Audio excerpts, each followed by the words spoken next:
salam alaikum, j'espère que tu vas bien. Je me présente, moi c'est Sheima, Vania Rose sur les réseaux sociaux, donc sur Instagram et TikTok.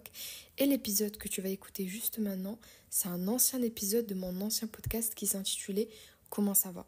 Je passe les épisodes que je trouve pertinents et je me dis que peut-être ça pourrait t'intéresser. Et nous on se retrouve très bientôt en janvier pour de nouveaux épisodes inédit sur mon nouveau podcast Café et Confidence. Si l'épisode t'a plu, n'hésite pas à évaluer le podcast, à commenter, à le partager à une ou plusieurs amis. Et voilà, nous on se retrouve très bientôt. Je te laisse avec l'épisode. Bonne écoute. Comment détourner une épreuve en expérience positive? Salam alaikum, j'espère que vous allez bien. Aujourd'hui, on va parler d'un sujet qui, pour moi, c'est un sujet trop inspirant, vraiment. Aujourd'hui, on va parler de l'épreuve. On va parler plus concrètement, plus précisément de comment détourner une épreuve en expérience positive. Déjà, c'est quoi une épreuve? L'épreuve, on peut la caractériser comme une situation compliquée à vivre ou douloureuse ici-bas, donc dans cette dunya, d'accord? Et il y a différents types d'épreuves, il y a différentes échelles aussi. Il y a des épreuves qu'on peut considérer entre guillemets moins graves que d'autres. Et tous les humains, il n'y a aucune exception, tous les humains passent par des épreuves. L'objectif de cet épisode, c'est de voir les bons côtés de l'épreuve, parce qu'il y en a plus que ce que l'on pense, et de finalement voir le bon en ça pour pouvoir mieux les accepter. Et voilà, voir que finalement, en fait, vivre des épreuves, c'est une bonne chose. C'est quelque chose de super positif. Donc voilà, l'objectif à la fin de ce podcast, c'est qu'on dise tous ensemble Alhamdoulilah pour ce qui se passe dans nos vies. Et voilà, et comme je disais, l'objectif c'est de voir ça d'une façon positive. Maintenant, quand je parle de positive, je parle pas euh, de l'optimisme toxique, si vous voyez ce que je veux dire. Pour moi, c'est quoi l'optimisme toxique? C'est les personnes qui finalement nient les épreuves du quotidien. C'est c'est les personnes qui en fait diabolisent l'épreuve et la nient au point d'un jour, je pense, exploser, tu vois. Moi, je pense que il y a quand même une part d'honnêteté envers soi-même à avoir, tu vois. Je pense déjà pour accepter l'épreuve, je pense dans la définition du bonheur, je pense qu'il y a une part d'honnêteté qu'il faut avoir, non seulement envers soi-même, non seulement envers les choses les plus enfouies en nous que parfois on n'arrive pas à assumer. Je pense que être honnête envers soi-même, c'est apprendre à mieux se connaître. Comme on dit depuis le début du défi des épisodes 30 jours, l'objectif c'est de mieux se connaître.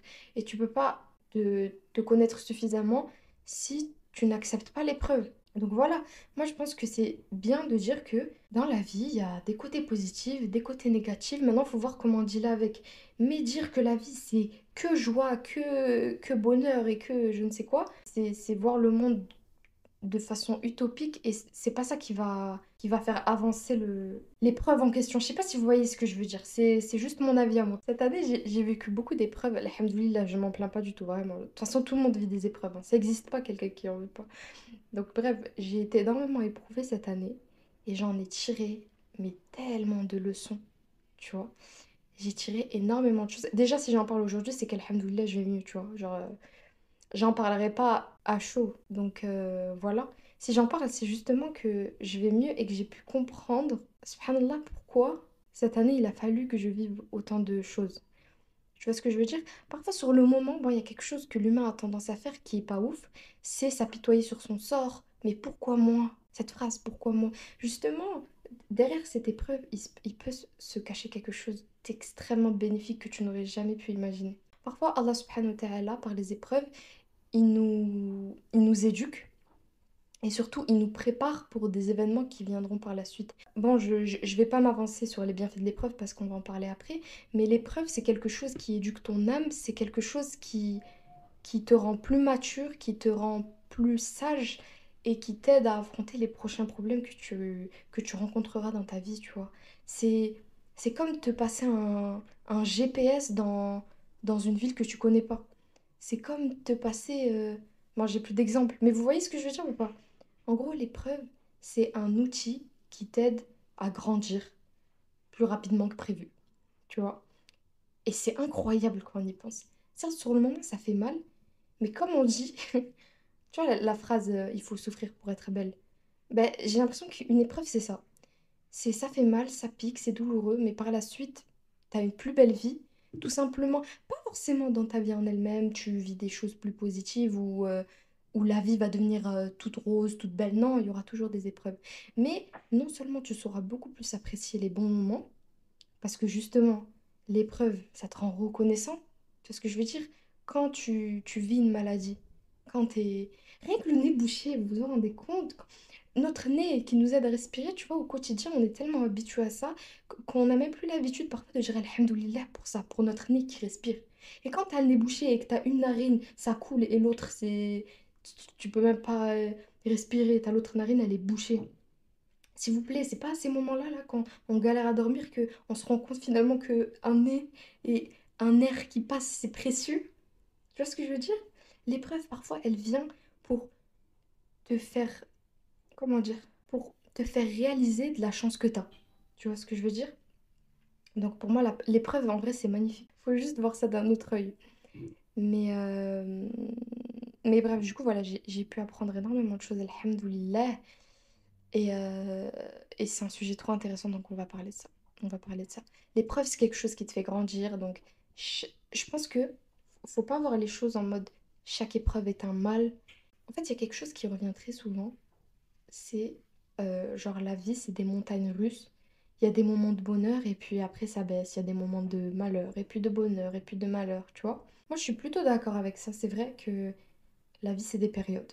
Mais faut pas forcément voir des épreuves comme quelque chose de... comme un malheur, en fait, tout simplement. Certes, concrètement, tu peux voir ça comme quelque chose de négatif, mais qui te dit que cette épreuve, plus tard, elle va pas t'apporter énormément de choses positives. Je jure, parfois, on n'a pas certaines choses parce qu'on mérite mieux, tu vois. Et ça, c'est quelque chose qu'il faut retenir. Que chaque épreuve est une leçon. Que chaque épreuve t'aide à avancer dans la vie et à passer un step. Donc voilà, je pense que dans l'épreuve, il y a énormément de choses à retirer, que ce soit le fait de perdre un proche, une maladie grave, ne pas avoir eu son diplôme. D'ailleurs, je sais qu'en ce moment, il y a beaucoup de personnes qui passent le bac, tu vois, et j'ai une connaissance à moi qui a un peu de mal et qui peut-être ne va pas l'avoir, tu vois.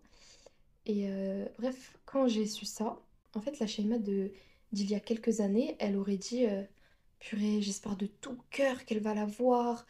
Euh, Tu vois, j'étais beaucoup dans quelque chose de il faut que ça se passe, il faut que ça arrive, tu vois. Et, euh, et finalement, là, quand elle m'a dit ça, j'ai remarqué que j'avais plus la même manière de penser. J'étais plus en mode, bah, si le Muktoub est qu'elle l'est pas, malgré qu'elle ait donné son maximum, qu'elle s'est tuée pour avoir des bonnes notes, bah, c'est que finalement, tu vois, peut-être qu'elle doit pas l'avoir. Et ne pas l'avoir, c'est pas forcément négatif. Tu vois ce que je veux dire? C'est le Muktoub. Bien sûr, là, je dis ça avec du recul. En plus, moi, voilà, ça fait longtemps que le lycée s'est passé. Du coup, j'ai plus ce stress-là et je sais que c'est quelque chose de qui peut être super angoissant. M- Mais du coup, j'ai un recul sur cette situation. Je sais qu'elle, dans sa tête, peut-être qu'elle se dit, bah, j'ai envie de rendre fier mes parents, j'ai envie de pouvoir passer en études supérieures, j'ai pas envie de redoubler, j'ai pas envie de recommencer mon année. Tu vois, tout ça, c'est des choses qui peuvent te venir à l'esprit. C'est normal. C'est normal. Toi, tu as ton plan tout tracé, mais Allah, il a son plan. Et le plan d'Allah, il est meilleur que le nôtre. Le plan d'Allah, subhanahu wa ta'ala, il est meilleur que le nôtre, tout simplement parce que lui, il connaît le futur, il connaît le passé, il sait. Subhanallah, c'est vraiment tawakkul ala Allah, je vous jure, il n'y a rien de mieux. Allah, il sait mieux ce qui est bon pour toi, tu vois, il connaît ta personnalité, il connaît tes faiblesses, il connaît tes qualités, il connaît ton potentiel, tu vois ce que je veux dire.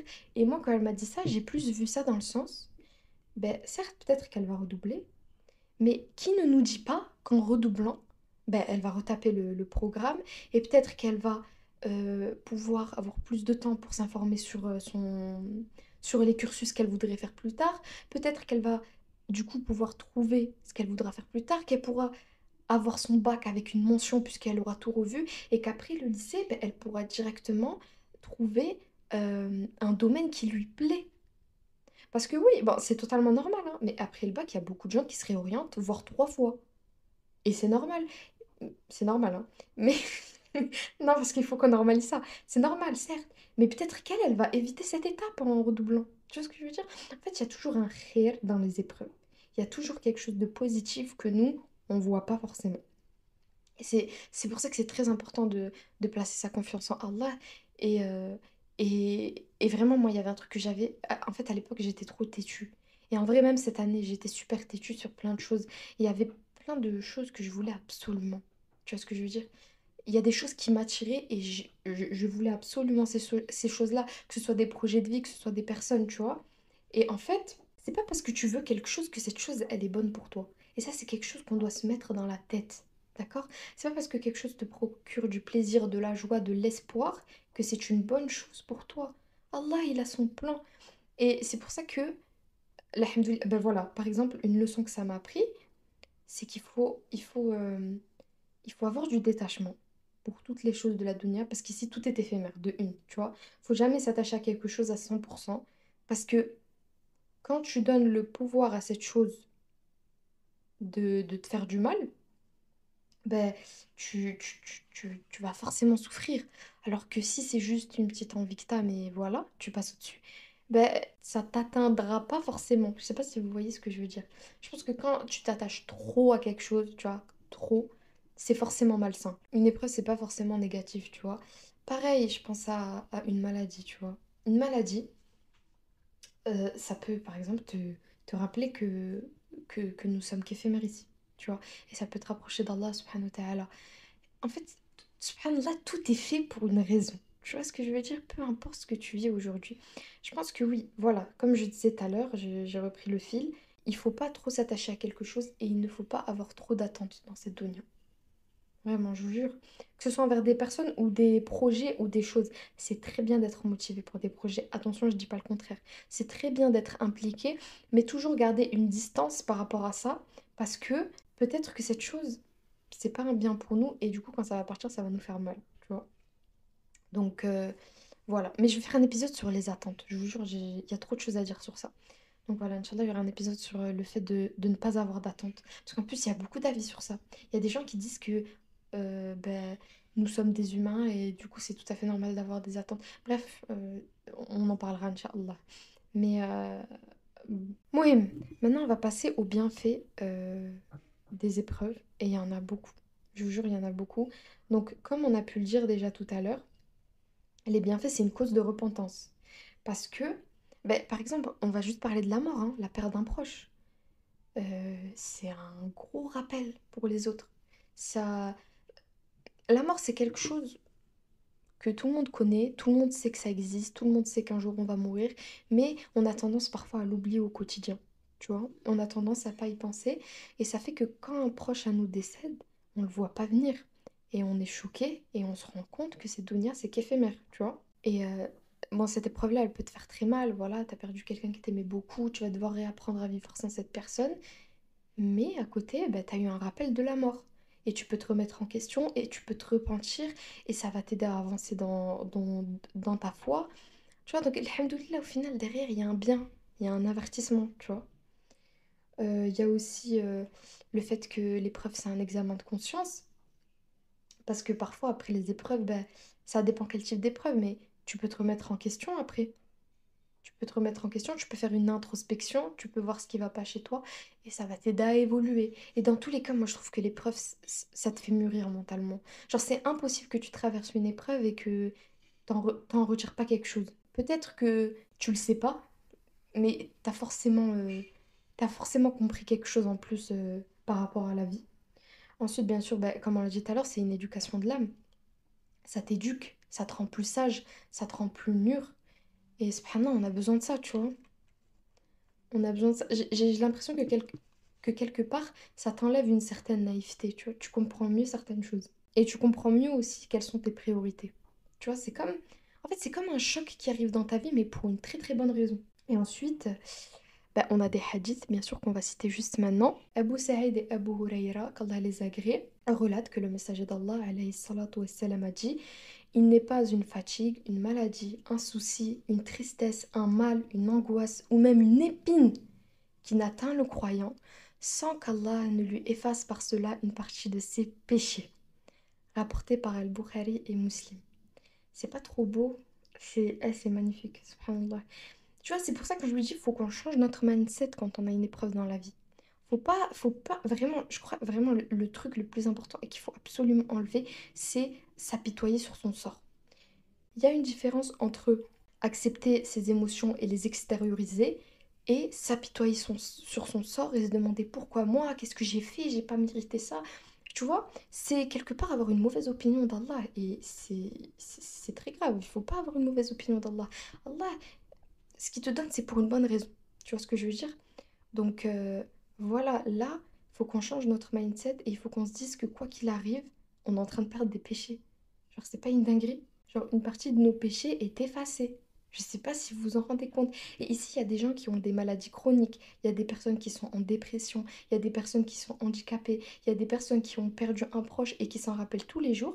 Eh bien, ces personnes-là, imaginez le nombre de péchés qu'elles perdent. Genre, subhanallah, c'est peut-être ces péchés enlevés qui vont les amener au paradis. Allahu a'lam, tu vois. Mais je trouve ça fou. Et ça, il faut qu'on se l'ancre dans la tête pour avoir, même dans l'épreuve, avoir un sentiment de gratitude. Ensuite, on a un autre hadith d'après Abu Huraira, qu'Allah l'agrée. Le prophète alayhi salatu wassalam a dit, certes, un homme va avoir auprès d'Allah un degré qu'il n'atteint pas par ses actes. Ainsi, il ne cesse de l'éprouver parce qu'il déteste jusqu'à ce qu'il lui fasse atteindre ce degré. Rapporté par Abu Ya'la et authentifié par Sheikh Albani dans Sahih Targhib. Donc voilà, ici on voit que l'épreuve, ça peut aussi t'élever en degrés. Et on a un dernier hadith. Abu Huraira, qu'Allah l'agrée, relate que le messager d'Allah alayhi salatu wassalam, a dit, lorsqu'Allah veut du bien à l'un de ses serviteurs, il l'éprouve. Et dans l'explication de ce hadith, on a, lorsqu'Allah veut du bien à ses serviteurs, il les éprouve dans leur personne, leurs biens et leurs enfants, afin que ceci soit une cause d'expiation de leurs péchés et une élévation de leur degré. Et il n'y a aucun doute que cela est meilleur pour eux dans ce bas monde et dans l'au-delà. En ce qui concerne ici-bas, le bien réside pour eux dans le fait qu'ils cherchent alors refuge auprès d'Allah, exalté soit-il, lors de ces épreuves, en l'invoquant en toute humilité et en manifestant le besoin qu'ils ont de lui. Et ça, c'est vrai. Déjà, non seulement j'ai remarqué que la plupart du temps, quand, euh, quand l'humain, même le non-musulman, hein, vit une épreuve, il va directement s'en remettre à Dieu. Tu vois. Genre, j'avais vu quelqu'un sur TikTok qui disait un truc et ça m'avait fait rire, mais c'est vrai. C'est, par exemple, tu vois, quand l'avion, il y a des turbulences et tout, parfois même un athée, il va dire, oh mon Dieu, sauve-nous. Tu vois ce que je veux dire? Pour te dire, vraiment, c'est automatique.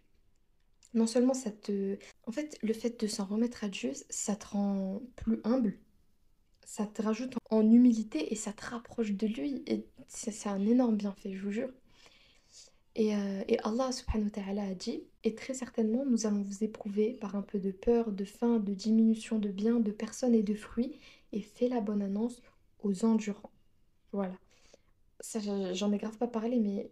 Ah oui, pardon, j'ai pas dit Sourate 2, donc Al-Baqarah, verset 55. Et bien sûr, ça, j'en ai pas parlé, mais s'il y a bien une attitude qu'il faut avoir pendant l'épreuve, c'est la patience.